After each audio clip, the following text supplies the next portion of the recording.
الحمد لله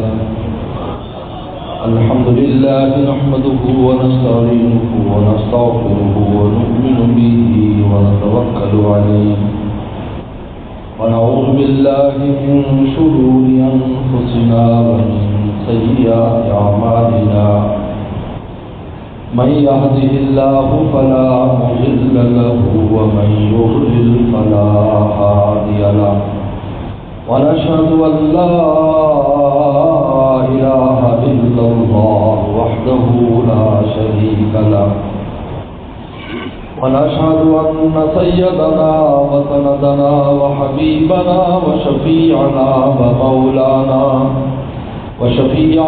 ومولانا محمدا عبده ورسوله صلى الله تعالى عليه وعلى آله وأصحابه وبارك وسلم.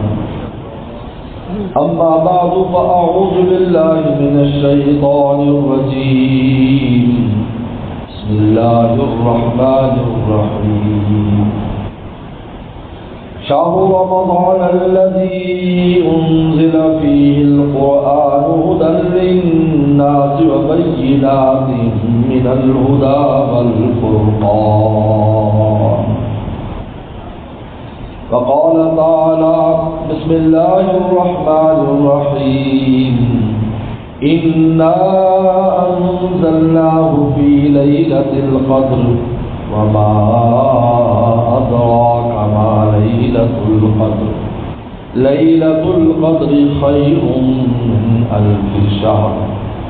وقال النبي صلى الله عليه وسلم: من صام رمضان إيمانا واحتسابا غفر له ما تقدم من ذنبه ومن قام رمضان إيمانا واحتسابا غفر له ما تقدم من ذنبه ومن قام ليلة القدر إيمانا واحتسابا غفر له ما تقدم من ذنبه. وقال النبي صلى الله عليه وسلم: ما من نبي إلا أعطي مثل ما آمن عليه البشر وإنما أوتيته وحيا أوحى الله إليه فأرجو أن أكون أكثرهم تابعا يوم القيامة أو كما قال عليه الصلاة والسلام. صدق الله صدق رسوله النبي الكريم. مخدوم مکرم محترم جناب مولانا معین الدین بندو صاحب دامت برکاتہ. میرے محترم بزرگ اور دوستو، ہمارے برادری گرامی چودھری ذوالفقار صاحب اور ڈاکٹر مقدر حسین صاحب اور یہاں کے ذمہ داران کی دعوت پر میں حاضر ہوا. ایسے رمضان میں ان راتوں میں دوسری شہر میں آنا آسان کام نہیں ہے، کیونکہ مقامی طور پر بھی ختمات قرآن ہوتے ہیں اور سال میں ایک رمضان ہوتا ہے جس میں میں شہر کی مسجدوں میں جاتا ہوں. باقی پورے سال میں تو اندر باہر کی مصروفیات رہتی ہیں. بہرحال آپ اللہ سے پرانی محبت ہے. آپ ہمارے نانکے ہیں. دادا نانوں کا نانکوں کا بہت حق ہوتا ہے. ابھی جب میں چند بات داخل ہو رہا تھا، مجھے اپنے نانا حضرت مولانا قاری ابو الحسن صاحب رحمۃ اللہ علیہ اور مولانا قاری رفیق احمد صاحب رحمۃ اللہ علیہ مجھے یاد آ رہے تھے اور انہوں نے اس سال اتفاق کرتا ہوا آ رہا تھا کہ ان کو اطلاع ہو جائے کہ ان کا لباسا شہر میں آیا ہے.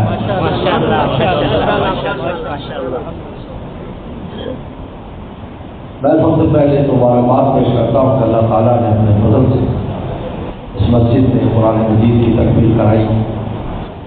پیغمبر سلام نے ارشاد فرمایا کہ ہر پیغمبر کو اللہ نے ایک معجزہ دیا جس کے ذریعے اس نے اپنی حقانیت کو ثابت کیا. ہر نبی کوئی پیغمبر نہیں آیا جس کے پاس معجزہ نہیں تھا. ما من نبی الا اوتی مثل ما آمن علیہ البشر. ایسا معجزہ ہوتا تھا جس سے انسان ایمان لاتے تھے. سمجھ جاتے تھے کہ ان کا تعلق کسی ایسی ذات کے ساتھ ہے جو ہم سے بہت مافوق الفطرت ذات ہے۔ موسیٰ صلی اللہ علیہ وسلم ہے، اللہ نے ان کو عصا دیا، جد بیضا دیا۔ حضور علیہ السلام کو اللہ نے کشتی دی، سلیمان علیہ السلام کو اللہ نے تخت دیا، بولیاں سکھا دی، پرندوں کی بولیاں، جانوروں کی بولیاں، چونٹی تک کی بات کو سمجھتے تھے۔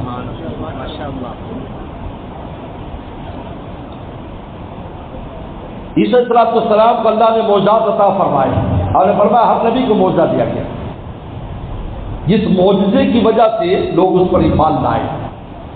معجزے کا معنی ہے عاجز کرنے والی چیز، جس کو دیکھ کے انسان سمجھ جاتے ہیں کہ یار اس کے پاس جو چیز ہے یہ انسان اس کام کو نہیں کر سکتا۔ موسیٰ صلی اللہ علیہ وسلم نے عصا پھینکا، سانپ بن گیا۔ فرعون نے سمجھا کہ یہ جادو سے سانپ بنا ہے، جادوگر اکٹھے کر لیے، جادوگر آ گئے۔ بھائی آواز کیوں آ رہی بھائی؟ لوگ بول رہے ہیں تو چپ کراؤ بھائی، اوپر بول رہے نیچے بول رہے ہیں تو چپ کراؤ، اوپر یا تو نیچے اتار کر جاؤ۔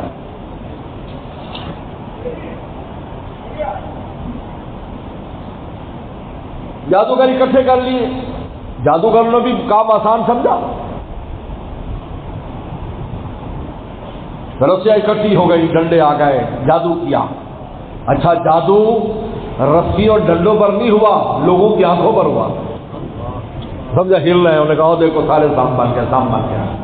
وہ رسیاں تو ویسی رکھی تھی، ڈنڈے بھی ویسے، وہ نہیں ہل رہے تھے، لوگوں کی آنکھیں ہل رہی تھی۔ یہ قسم ہے جادو کی، انسان کی آنکھ پر جادو کر لیتے ہیں اور وہ اگلے کو کچھ اور ہی نظر آتا ہے۔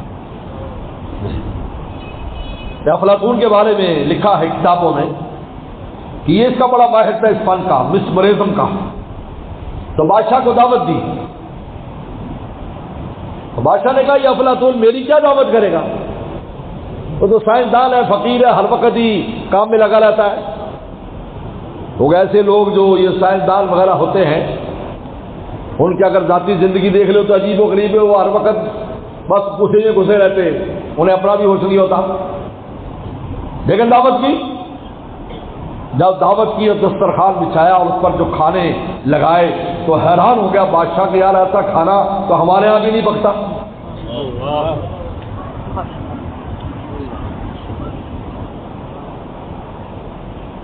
رات کو خیمے لگ گئے، بستر لگ گئے، بادشاہ ایسا سویا، اس نے کہا یار ایسی نیند تو مجھے محل میں بھی نہیں آتی۔ لیکن صبح کو جب اٹھا، بادشاہ نے دیکھا کہ وہ پرالی سمجھ دو نا، پرالی چنگی طرح جان دو نا، پرالی پہلے جلتے ہوں ہے ساتھ کیا تھے، نکے نکے سامنے آئے، پرالی ہوں ہے ان تو ماشاء اللہ بہت دکھ ہو گئے۔ دیکھا نیچے پرالی ہے، سر کے نیچے گندا سا تکیہ ہے،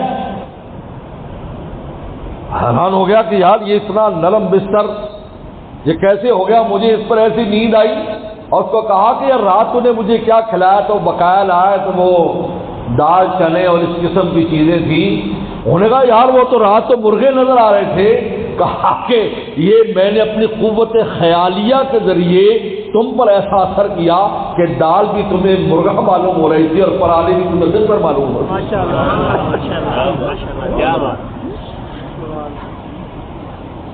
ان جادوگروں نے کچھ نہیں کیا، آنکھوں پر جادو کر دیا۔ آج الناس لوگوں کی آنکھوں پر، انہیں لگا کہ سب سانپ بن گئے۔ وہ بھی جانتے تھے یہ کوئی اپنی جگہ پر ہے۔ موسیٰ السلام پر بھی اثر ہو گیا، ان کے دل پر بھی اثر ہو گیا، وہ بھی ڈر گئے کہ یار اتنے سانپ۔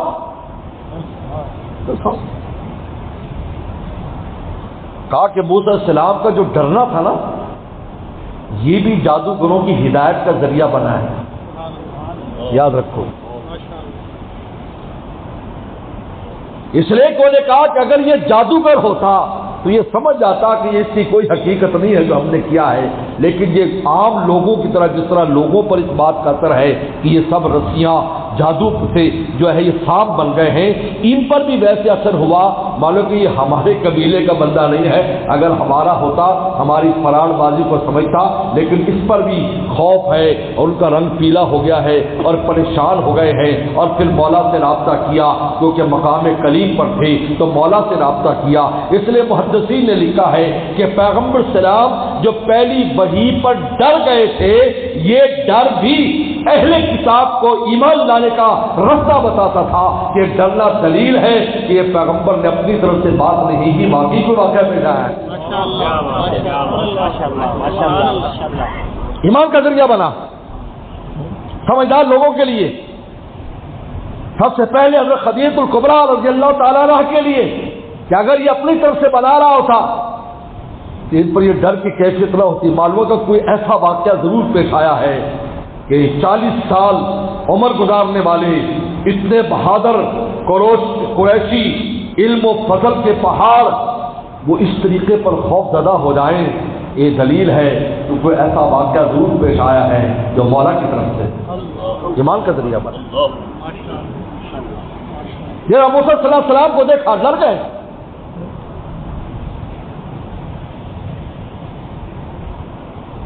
اللہ میں کیا کروں؟ کہا کہ اپنا ڈنڈا پھینک، اب دیکھ ڈنڈا پھینکا، وہ اصلی سانپ بنا،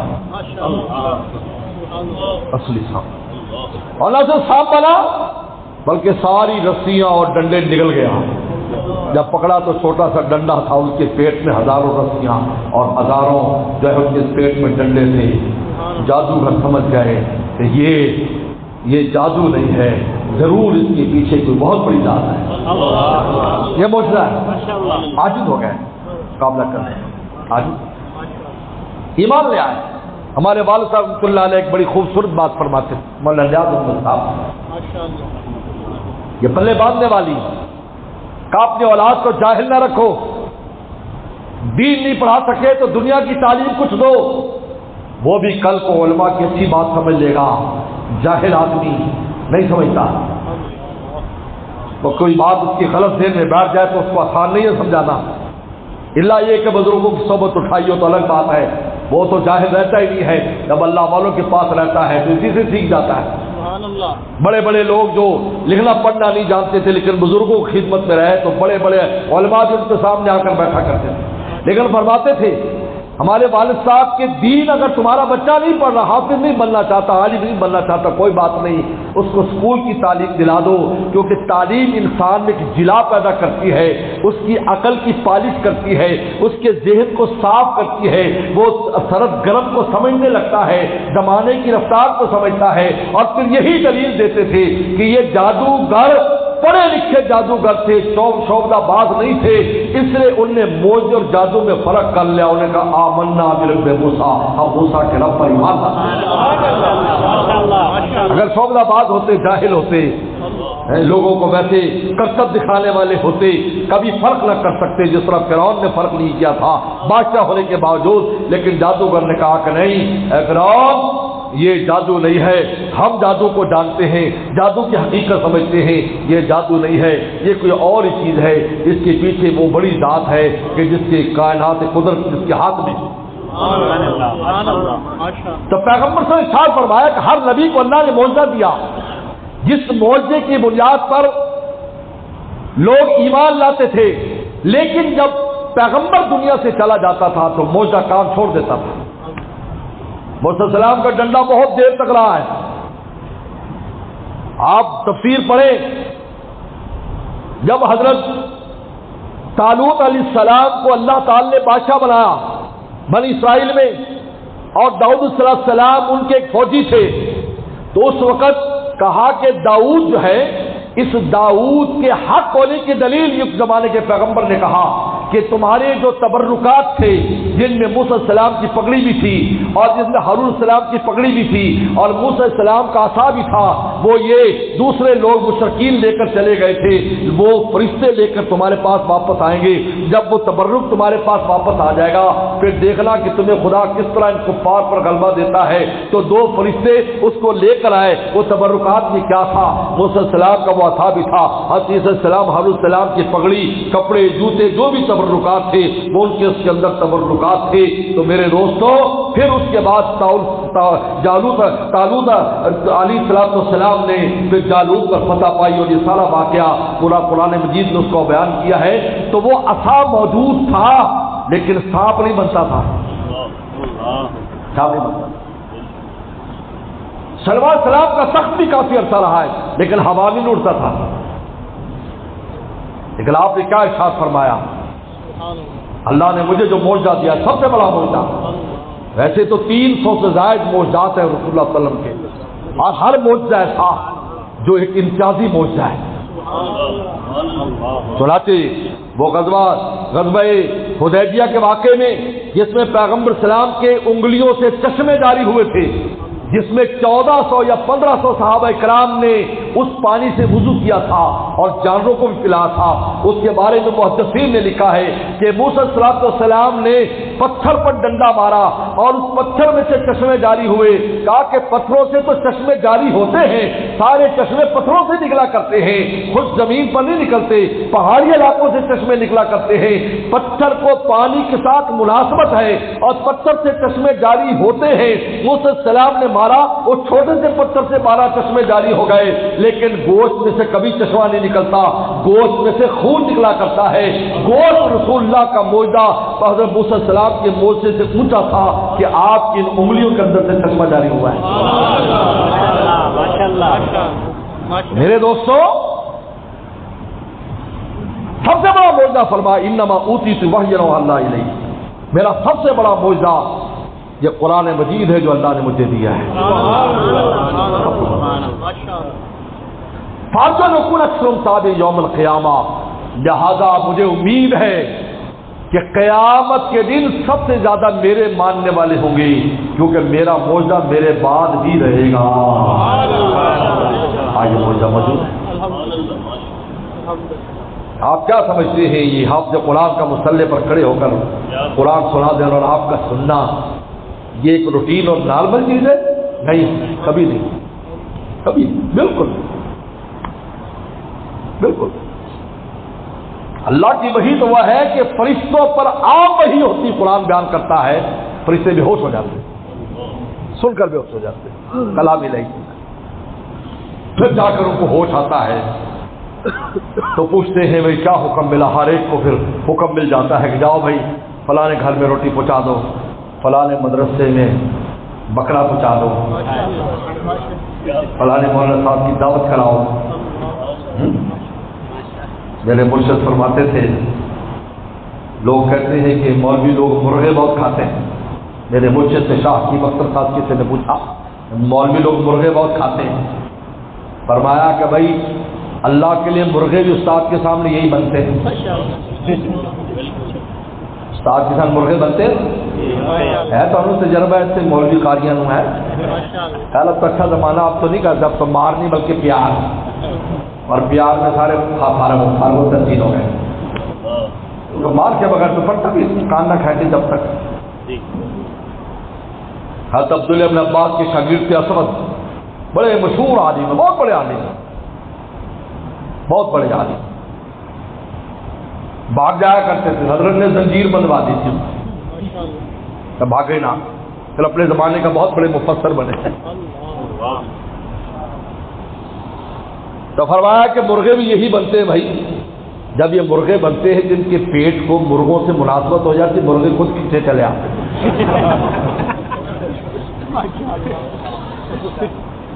جس طرح مرغا جو ہوتا ہے, مرغیاں پالیے نا لوگ, وہ کہتا ٹک ٹک ٹک کرتا ہے تو مرغیاں بھاگتی ہیں, نہیں بولو.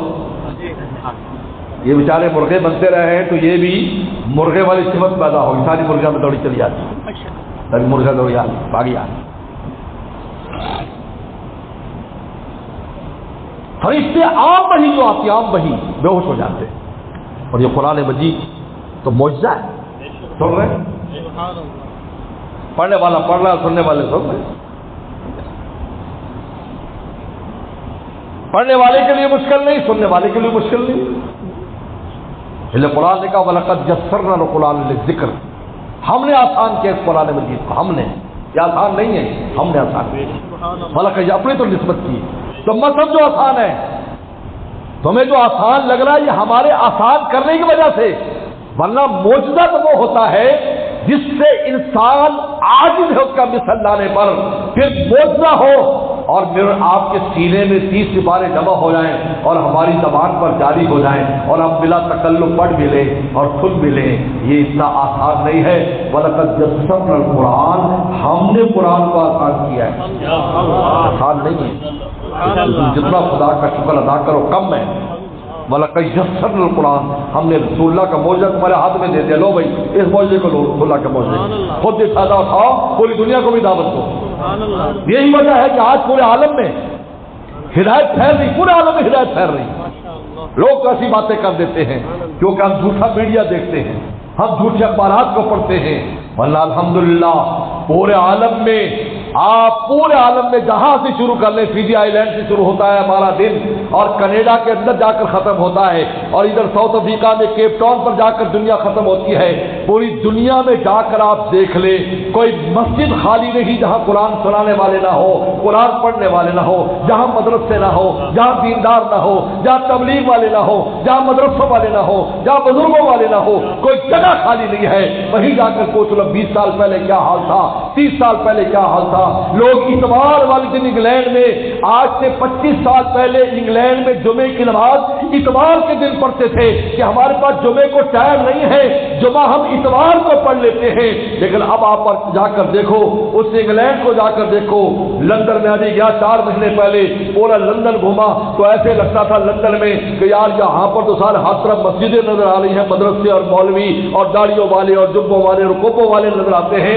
آئے یہ انگریزوں کا شہر ہے یا مسلمانوں کا شہر؟ ماشاءاللہ ماشاءاللہ، نعرہ تکبیر، اللہ اکبر، خط نبوت زندہ باد، حسنت قرآن زندہ باد، دارس دینیہ نعرہ تکبیر، اللہ اکبر۔ کیونکہ جب پیغمبر سلام فرماتے ہیں میرا یہ معجزہ ہے جو میرے بعد بھی رہے گا اور مجھے امید ہے کہ قیامت کے دن میرے ماننے والے سب سے زیادہ ہوں گے، تو آپ مجھے بتاؤ قرآن اپنا اثر نہیں دکھائے گا؟ ظلمتیں دور نہیں ہوں گی؟ قرآن تو وہ ہے خالی پڑھنے سے اندھیرے دور ہو جاتے ہیں۔ اس لیے مجدد الثانی رحمۃ اللہ عجیب بات لکھی ہے، فرمایا کہ رمضان کو قرآن کا مہینہ شہر رمضان، رمضان اللہ جل فیہ القرآن، قرآن نازل کیا اس میں، رات کو قرآن آیا، لیلۃ القدر میں آیا، دن کو روزہ رکھوایا، فمن شہد منکم الشہر فلیصم، دن کو روزہ رکھو، رات کو قرآن سنو، سنت قرار دے دیا، سنت مؤکدہ، جس طرح فجر کی سنت ایسے تراویح کی نماز ہے۔ کیوں؟ کہا کس لیے کہ قرآن کا تعلق فرشتوں کے ساتھ ہے، لاتے وقت بھی فرشتے ساتھ ہوتے تھے، ایک آیت اترتی، جبریل السلام ایک آیت لے کر آتے تھے، 70 ہزار فرشتہ بطور پروٹوکول اعزاز کے ساتھ ہوتا تھا، حالانکہ خود بھی وہ بہت ہے۔ ذوالقوۃ المتین، اللہ نے فرمایا بڑی قوت والے، بڑی قوت والے، امین قرار کیا کہ وہ امین ہے، ہماری وحی کو صحیح سے پہنچاتے ہیں۔ مجھے ایک اس میں ایک حدیث یاد آئی، جبریل السلام کو رسول اللہ صلی اللہ علیہ وسلم نے پوچھا مجھے اللہ نے پورے عالم کے لیے رحمت بنا کر بھیجا ہے، تجھے کون سا حصہ ملا ہے؟ جبریل السلام سے پوچھا یہ کون سا حصہ ملا ہے؟ فرمانے لگے آپ کے آنے سے پہلے ہر وقت ڈر لگتا تھا کہ دربار سے نکال دیا جاؤں گا۔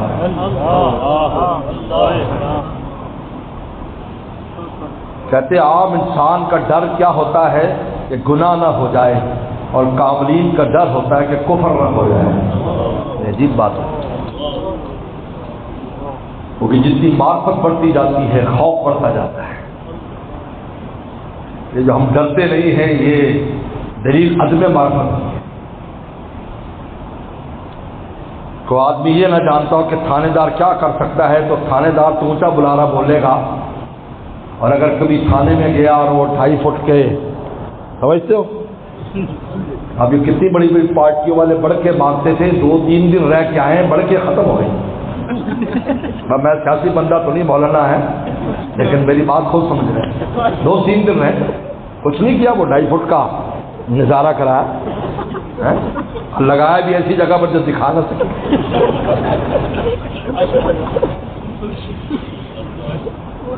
بلکہ پارٹی والے خود کہہ رہے ہیں کہ یہ پہلے ایسا ہو جاتا تو اتنا بڑا مسئلہ بھی نہ ہوتا. معرفت نہیں ہے، لیکن جب معرفت ہو جائے گی تو اس گلی میں بھی نہیں گزرے گا جہاں کو وردی والا آئے گا. یہ تو مولوی لوگ ہیں بیچارے، بڑے سخت جان ہوتے ہیں. کاملین کا ڈر یہ کہا، ہمیں یہ ڈر رہتا تھا دربار سے نہ نکال دیے جائیں. آپ نے پوچھا اللہ کی کون سی صفت سے ڈر لگتا ہے تمہیں؟ جی کون سی صفات سے ڈر؟ کا شان صمدیت سے، کیونکہ صمد کا معنی ہے جو سب سے مستغنی ہے. کسی کا بولا یہ کبھی انسان نہ سمجھے کہ میں فلانی نیکی کی وجہ سے مقبول ہوں، کیونکہ وہ صمد ہے. صمد کا معنی یہ ہے سب سے پورے عالم سے مستقل، کسی کی ضرورت نہیں. کہتے پوری دنیا کافر ہو جائے ان کی شان میں کمی آنے والی نہیں، ساری ایمان لے آئے، شان بڑھنے والی نہیں. وہ اپنی ذات کے بات سے شان والے. صمدیت سے ڈر لگتا ہے. تو کہا کہ میرے آنے کے بعد کیا ہوا؟ کہا کہ جب آپ تشریف لائے اور یہ آیات اتری ذو القوت المتین ذو مرۃ فاستوى، جب اللہ نے میری تعریف کی قرآن مجید میں کہ میرا طاقتور فرشتہ میری وحی میرے محبوب کے پاس لے کر جاتا ہے، مجھے تسلی ہو گئی. کیونکہ اللہ جب کسی کی تعریف کر دیتے ہیں تو پھر اپنی تعریف کے تحفے کو واپس نہیں لیا کرتا. جب میں اور آپ ایک آج کسی کی تعریف کر رہے ہیں اور کل کو اس میں غائب نکل آئے، پھر کہتے ہیں یار میں تو بڑا چنگا بندہ سمجھتا جو تو بڑا گندا نکلا، لیکن ذات الہی کو تو سارا پتہ ہوتا ہے، آگے تک کا پتہ ہے. اگر اس نے میری تعریف کر جس کا مطلب ہے کہ مجھے دربار سے نہیں نکالیں گے. اے اللہ کے نبی صلی اللہ علیہ وسلم، آپ کی شان رحمت سے جبرائیل کو یہ حصہ ملا ہے.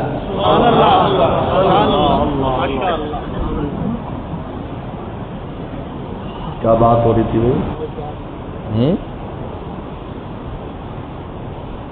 ہاں تو قرآن مجید کے ایک آیت آتی، اتنے طاقتور فرشتے اکیلے لا سکتے، لیکن نہیں، قرآن کا اعزاز ہے 70,000 فرشتہ ساتھ آتا ہے. تو مجدد الثانی فرماتے ہیں کہ چونکہ قرآن مجید کا فرشتوں کے ساتھ خاص تعلق ہے، یہی وجہ ہے کہ لیلۃ القدر جس میں قرآن مجید نازل ہوا اس میں بھی جبریل السلام 70,000 فرشتے لے کر زمین پر ایمان والوں کی ملاقات کے لیے آتے ہیں. قرآن کا چونکہ فرشتوں کے ساتھ خاص تعلق ہے اور اس میں فرشتوں کا نزول ہوتا ہے، جب بھی کہیں قرآن رات کو پڑھا جاتا ہے تو اللہ نے دن کے وقت حکم دیا، اے انسانوں، اے ایمان والو، تم فرشتے بن جاؤ. فمن شہد منکم الشہر فلیصم، دن کو فرشتوں والی ادا کو اپناؤ، نہ کھاؤ نہ پیو نہ شہوتوں کے پاس جاؤ. جس طرح فرشتے نہ کھانے پیتے ہیں، نہ کھاتے ہیں، نہ پیتے ہیں، نہ شہوت رکھتے ہیں، دن کو فرشتوں والی تم میں صفات پیدا ہو جائیں تاکہ رات کو جب قرآن سنو تو قرآن کا پورا نور تم لوٹ لو. سمجھ کیا ہے؟ نے فرمایا کہ قرآن کے نزول کے بعد روزے کا حکم، فمن شہد منکم الشہر فلیصم، تاکہ دن کو تم فرشتے بن جاؤ. کیونکہ قرآن ہے اور قرآن میں فرشتے، قرآن کس کو، قرآن کا نور فرشتے جانتے کس کا نور کہتا ہے. یہی وجہ ہے کہ جب بھی نماز میں قرآن پڑھا جاتا ہے فرشتے آتے. ان قرآن الفجر کان مشہورا، کیوں کہا؟ فجر کا جو قرآن ہے اس میں فرشتے. قرآن مجید تو مغرب میں بھی پڑھا جاتا ہے، عشاء میں، اس کا کیوں ذکر نہیں کیا؟ فجر کا کیوں ذکر کیا؟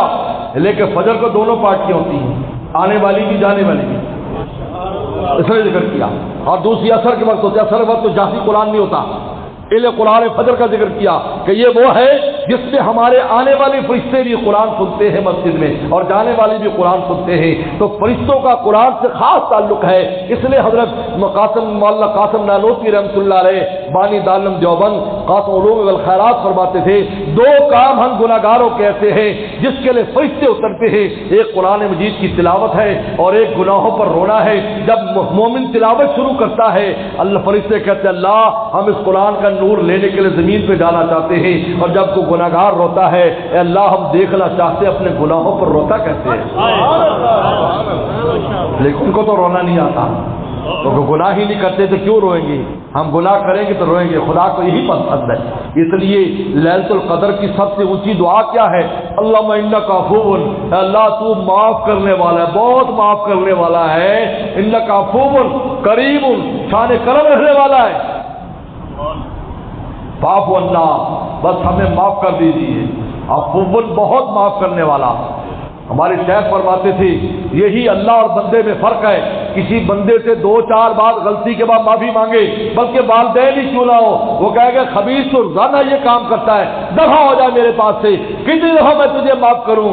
اللہ فرماتا ہے وہ تم جتنی بار بھی معافی مانگنے کے لاؤ گے میں تمہیں معاف کر دیا کروں۔ یہ اللہ تعالیٰ ہے، یہ اللہ ہے، یہ مخلوق ہے۔ یہ کسی اللہ والے سے پوچھا بتائیے اگر اللہ تعالیٰ آپ سے فرمائے والدین کو حساب دینا یا مولا کو، کس کو حساب دیں گے؟ کہا مولا کو۔ کہا کیوں؟ کہا کہ والدین کو بہت سے گناہوں کا پتہ ہے، جب وہاں پتہ چلے گا اللہ میں مارو اس کو جوتے، یہ بڑا نالائق لگاؤ اللہ نے اندر لطر پولا کر تو ان کا حوصلہ ختم ہو جائے گا میرے گناہوں کی فہرست دیکھ کر، لیکن مولا کا حوصلہ ختم نہیں ہوتا۔ میں پہلی عرض کے اوپر لکھوا دیا، پہلے عرض کے اوپر لکھا ہے، بخاری میں آتا ہے کہ میری رحمت اور میرے غضب میں دوڑ ہوئی، میری رحمت آگے نکل گئی، تو یہ اوپر عرض کے لکھوا دیا سبقت رحمت کے علاقہ غضبی، میری رحمت میرے غضب سے آگے نکل گئی۔ کہا یہ کیوں لکھوایا؟ تاکہ گناہ گاروں کی جب نظر پڑے گی امید آ جائے گی کہ انشاءاللہ رحمت کا معاملہ ہوگا، تو وہ خود لکھوا دیا ہے۔ یہ جملہ لکھوانا دلیل ہے کہ تم اس کا واسطہ دو اللہ میاں، یہ اس کے اوپر کیا لکھا ہے ذرا آپ اس کو سامنے رکھ کر ہمیں معاف فرما دیجیے۔ چلے میرے دوستو، اللہ تعالیٰ نے یہ پیغمبر سلام نے یہ سنت قرار دیا رات کو قرآن، اور فوراً عشاء کے بعد، آخری شب میں نہیں، عشاء کے فوراً بعد کیوں؟ چلیے مغرب بعد افطار کی، تھوڑا سا ریسٹ کیا، دن بھر کا روزہ ہے، تھوڑا تسلی ہو گئی، کھڑے ہو جاؤ عشاء کے بعد، لیٹ نہیں کرنا، فوراً کھڑے ہو جاؤ، تاکہ قرآن کا کیونکہ تمہاری فرشتوں والی جس بات ہے اس سے تم قرآن مجید کا نور حاصل کرو۔ یہ رمضان واحد مہینہ ہے جس میں پورا قرآن میرے آپ کی کان سے گزرتا ہے، پورے سال میں نہیں گزرتا، پورے سال میں کوئی قاری قرات کرے گا چند آیات سنائے گا، امام بھی سنائے گا تو چند آیات اور چند صورتیں سنائے گا، رمضان آئے گا پورا قرآن کان سے گزر رہا ہے، اس کا نور ہمارے دل میں جا رہا ہے۔ اور قرآن کا نور ایسا ہے کہ ایک دفعہ دل میں داخل ہو جائے گمراہی نہیں ہے، تو قرآن نے کہا لا یاتی الباطل، قرآن کے آگے پیچھے باطل نہیں آ سکتا۔ قرآن کا نور ایسا ہے کہ شیطان کا بس نہیں کہ اس نور کو مٹا سکے۔ قرآن شیطان سے ویسی بھاگی سے، میں کہتا ہوں شیطان کو اللہ نے اس وقت جو بند کیا ہے اس کی یہی حکمت بھی بہت بڑی ہے۔ کبھی ہر وقت قرآن کا یہ تو سیزن ہی قرآن کا، تیرے یہاں کیا کام ہے، چل جیل میں ڈال دیا، سمندر میں پھینک دیا، کہا تیرا کوئی کام نہیں۔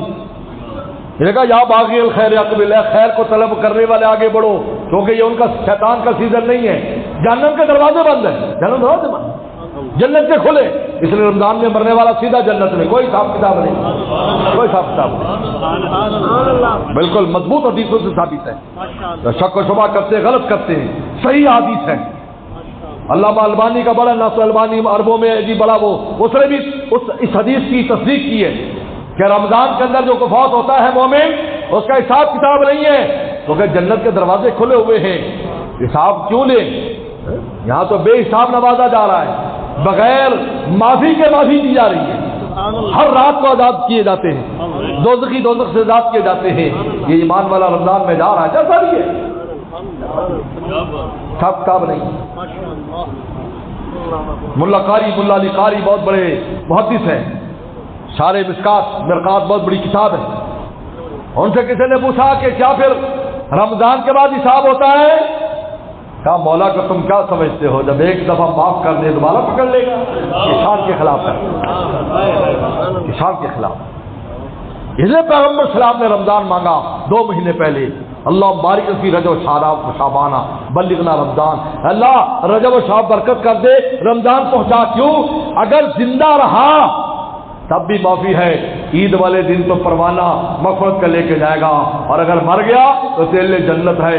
دونوں صورتوں میں مومن 90 ہے، رمضان میں 90 بھی ہے، زندہ ہاں تب بھی، مر گیا تب بھی، کوئی حساب کتاب ہے، اللہ کی شان کے خلاف ہے۔ میرے شیخ فرمایا کرتے تھے جن کو عرش کا سایہ ملے گا ان کا حساب کتاب نہیں ہوگا، اور روزے داروں کو سب سے پہلے عرش کا سایہ ملے گا۔ میں کہتا ہوں 3 افطار ہے، 3 افطار سن لو، مضمون ختم ہو رہا ہے، کیونکہ رمضان میں اتنا ہی کافی ہے، کھجور پر بھی روزہ افطار ہو جاتا ہے۔ 3 افطار سن لو۔ پہلے افطار جو روزانہ کرتے ہیں، جس کے بارے میں حدیث میں آتا ہے کہ روزے دار کو 2 خوشیاں ملیں گی۔ ایک جب روزہ افطار کرتا، اللہ روزہ پورا ہو گیا، اور 2-3 دن میں جب گرمی پہ رہی ہے، آج جلدی تو نکل رہا روزہ پورا کر رہا ہے، خصوصاً سارے جیسے بیمار، شوگر والے مریض۔ اور دوسری خوشی جب اللہ سے ملاقات کرو گے، جب انعام ملے گا۔ دوسرا افطار عید والے دن 30 روزوں کا افطار، کھا پی کے میرے دربار میں آنا، اب نہ رکنا کھانے پینے سے، کھا پی کیا، یہ دوسرا افطار ہے۔ سن لو، اس لیے سنت ہے کہ 30 دن کا اکٹھا افطار، اور وہ بھی میٹھی چیز، کھجور ہو، سیویاں ہو، حلوہ ہو، کھیر ہو، منہ میں پانی آ گیا، کسر شامل، لیکن سیویاں بنتی پہلے زمانے میں، سیویاں بنتی یا کھجور پر میٹھا کھا کے جاؤ، یہ سنت ہے۔ یہ 30 دن کا افطار ہے کہ 30 دن ہو گئے، اکٹھا اس کا افطار کر کے ہمارے دربار میں کھا کے آنا، کیونکہ ہم نے تمہیں بھوکا رکھا ہے، تم بھوکے رہے ہمارے حکم پر، اب ہم کھانے کا حکم دیتے ہیں۔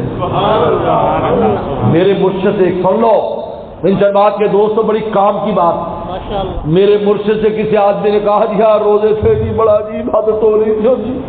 عید والے دن ایسے رو کے کہنے لگا، حضرت فرمایا اللہ کی حکموں کو نہیں سمجھتے؟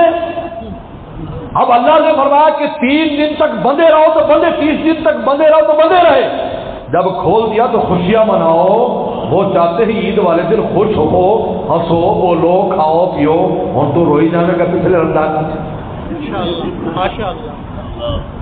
مومن کا کام ہے جس وقت جو حکم آ جائے اس کو پورا کرے، جہاں ہنسنے کا وقت ہے وہاں ہنسے، خوشی وقت میں خوش ہو، جب رونے کا وقت ہے روئے۔ بہت سے لوگ کہہ دیتے ہیں جی رمضان میں سبھائی اللہ کا شکر ادا کرو، رمضان اللہ نے پورا کرا دیا، اب عید آ گئی۔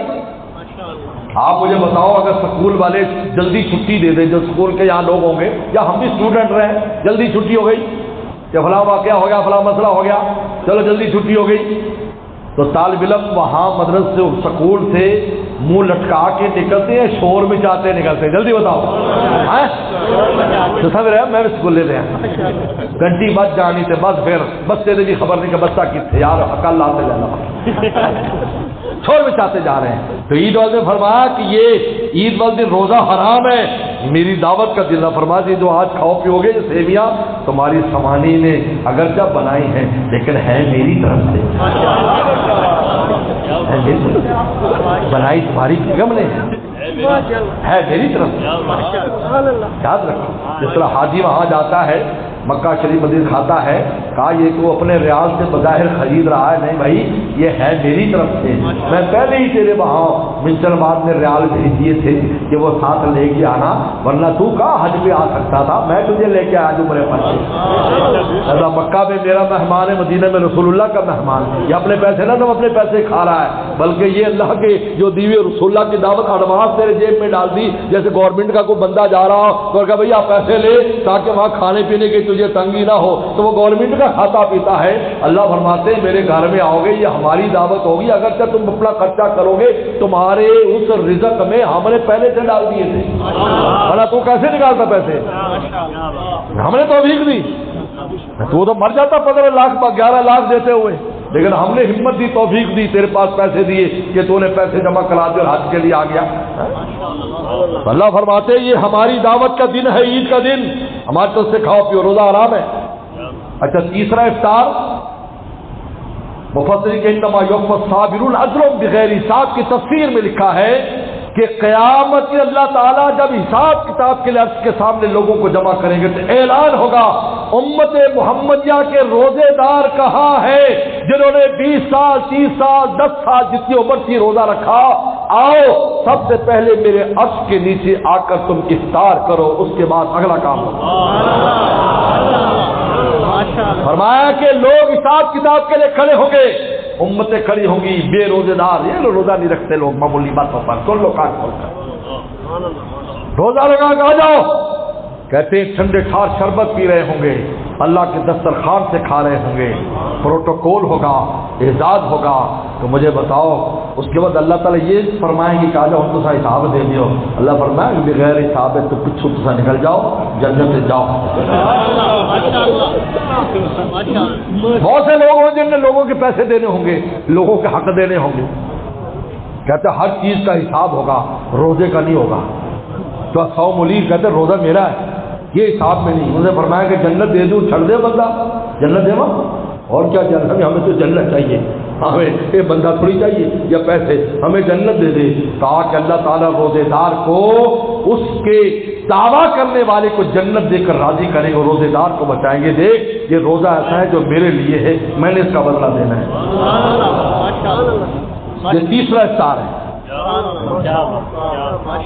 بس اللہ تعالیٰ مجھے آپ کو عمل کی توفیق عطا فرمائے، باقی تھوڑے سے دن رہ گئے ہیں، ان کو اچھا گزارو، توبہ استغفار میں گزارو، اللہ جو کمی ہوئی معاف کر دے۔